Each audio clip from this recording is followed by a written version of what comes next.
आकाश थापा नावाच्या व्यक्तीला रिंकू शाहू आणि सुमित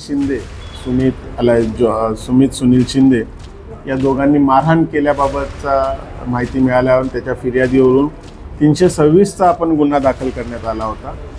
सदर गुन्ह्यामधील हे आरोपी होते ते त्यावेळेला मिळून आले नव्हते, पळून गेले होते। त्यानंतर त्यांनी मान्य न्यायालयामध्ये अटकपूर्व जामिनासाठी देखील अर्ज केला होता, पण तो मान्य न्यायालयाने फेटाळला होता।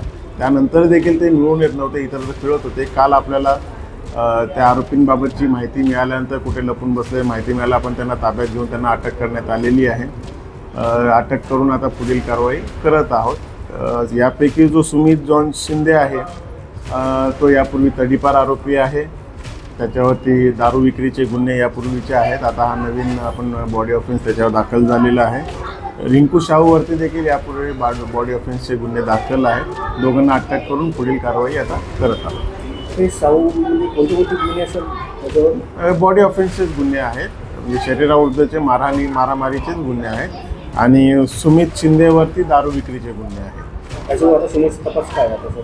पुढील तपासामध्ये आता त्यांनी जे वापरलेले हत्यार वगैरे ज्या गोष्टी असतील त्या सगळ्या जप्त करून मान्य न्यायालयामध्ये दोषारोप सादर करणे।